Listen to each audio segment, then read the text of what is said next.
What does an appraisal waiver mean to me as a home buyer or a home seller? Great question. So give me just a few minutes and I'll explain all the ins and outs of appraisal waiver clauses for you. In our superheated housing market, where most homes are getting multiple offers in just a few days, or in some cases a few hours, appraisal waivers are becoming more and more common. Why and what does that mean to me? When multiple buyers want to buy the same home, they try to make their offer to purchase much more attractive to the seller than the competing offers. Some of the many different things that buyers may do in their offer to try and make it more attractive are the obvious one. They up the price, go over the list price. They offer larger earnest money deposits. They offer closing dates customized to the seller's needs. They shorten their home inspection period from our typical 10-day period, and often they'll waive their appraisal. Our standard Arizona purchase contract says that if a buyer is obtaining a home loan to purchase the sale is contingent upon the home appraising for the sales price or more. If the appraisal comes in below the sales price, the seller and the buyer can renegotiate the price or cancel. With an appraisal waiver, a buyer is limiting that protection in some way. There's the full version and the limited version. A full appraisal waiver says that no matter what the home appraises for, we as the buyers are going to buy this home. This can increase the amount of cash that a buyer needs to purchase a home pretty dramatically. Lenders will only loan money based on the appraisal value. They learn it on the lower of the sales price or the appraisal value, whichever is lower.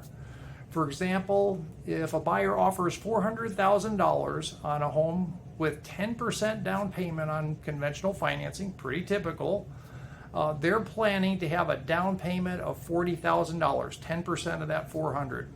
If the home only appraises for $380,000 and they've done a full appraisal waiver, they'd make a 10% down payment on the appraised value, which is going to be $38,000, 10% of the $380,000 appraised value, plus another $20,000, which is the difference between the appraisal and the sales price.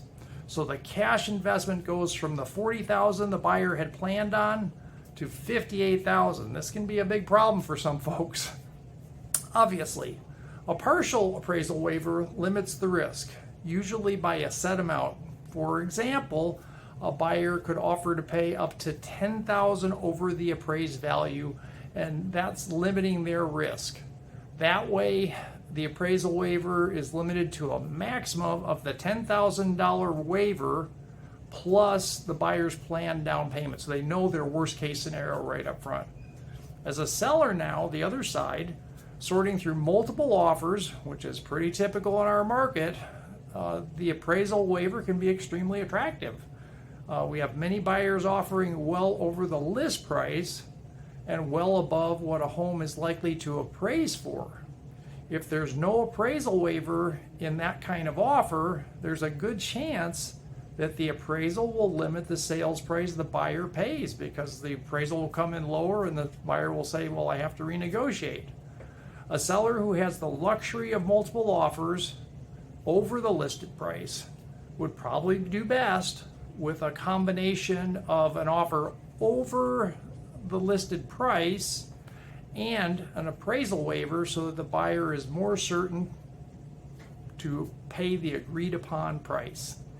I know this is a little confusing, so if you have any more questions about this or anything else regarding buying or selling homes, put my 40 years of experience in real estate to work for you.